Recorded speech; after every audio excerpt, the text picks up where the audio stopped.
Hi, good morning. This is David with Desert Psycho Gaming, and I do not typically talk about Magic the Gathering. I have virtually zero involvement in the meta of the game, but there's definitely news, and it's surrounding a new set coming out, the 30th Anniversary Edition. So, this is a relatively new announcement. I was reading about this right when news broke a couple days ago, and this set is by far the most expensive set that Magic the Gathering has ever released, at least initially.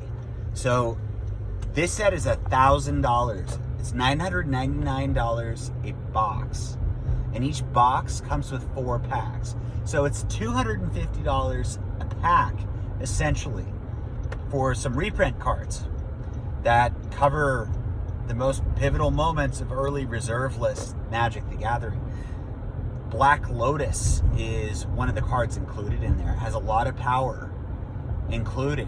And there is some pretty dramatic public outcry about this set, that it's so expensive that Wizards are just screwing people. But I think this could go one of two ways. In neither of them do I think the set is going to fail. So the way I expect it to play out is either it's going to be extraordinarily difficult to get a hold of as one option. I think these cards are so important to Magic the Gathering's history, at least the source material, that there's going to be this insane demand, and it could be really, really hard to get, depending on how many of these Wizards print. I don't imagine Wizards printing just an astronomical amount of them. It's possible they do, but I don't really predict that. The other way I can see it happening is the community itself will be so opposed to this high price for product that the prices will creep down almost immediately. Now, if they do creep down, I don't think we're talking like a free fall. I think it'll get gradually lowered by retailers who get it and the secondary market as a whole. I don't think Wizards of the Coast is going to drop their prices on it. Which begs the question, is it worth buying? I mean, to each their own on that. It's $1,000 product. You know, there's going to be some people who hoard these and just keep it sealed, and over time, we will see what happens. I'd assume it's probably going to perform pretty well.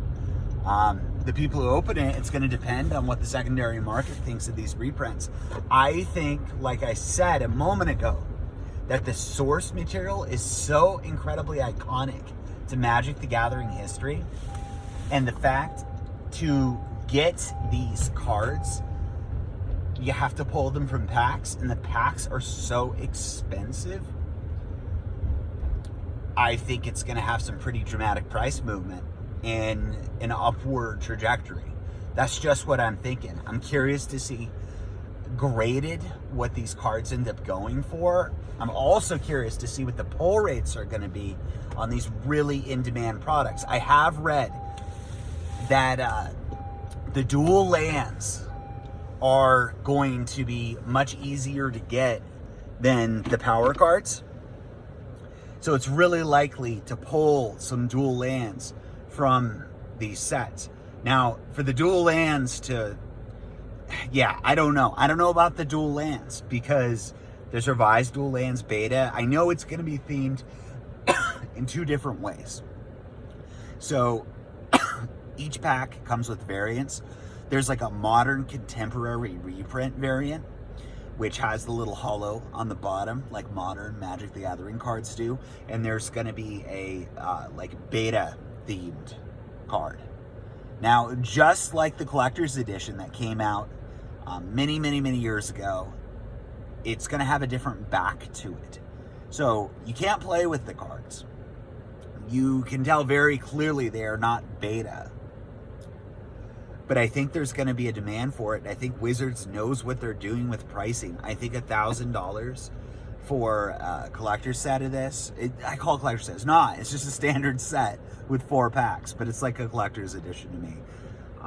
I think that's the most they can ask for and hope to move product. I think they've probably done the math on it. I will probably buy one. You know, I probably won't open it right away because I want to see what the rest of the market does with it. That's a really extreme price.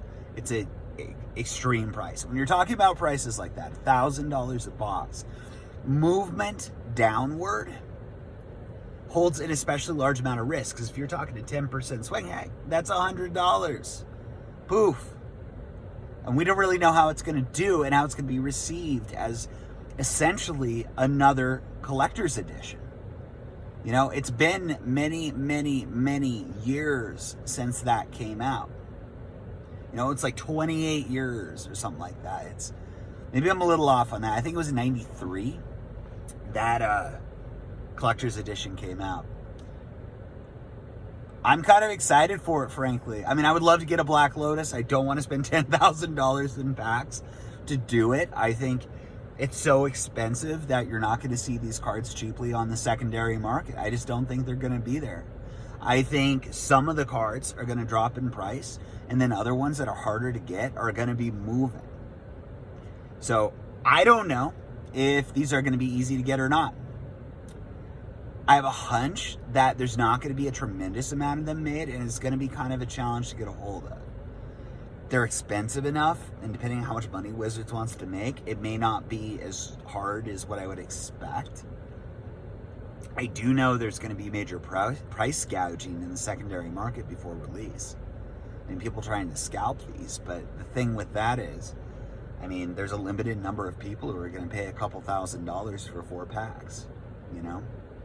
So anyway, this is David with Desert Cycle Gaming. As I said in the beginning, I don't typically talk about Magic the Gathering. Usually I talk about Pokemon or medicine.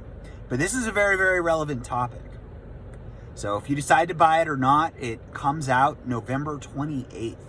That is the day it sounds like you'll be able to buy it. I don't know if there will be any sort of pre-order structure prior to that. Sounds like that's kind of the time. So keep your eyes out if you want one. Get it if you want, get it if you don't. I'm curious to hear what everybody else thinks on this particular product, though. Like I said, I think I am going to try to get one. So, this is a channel where I talk about investing in collectible trading cards. If you like these types of conversations, please like and subscribe. It helps out a lot. If you agree with me, disagree with me, let me know down in the comments, and I hope you all have a great day.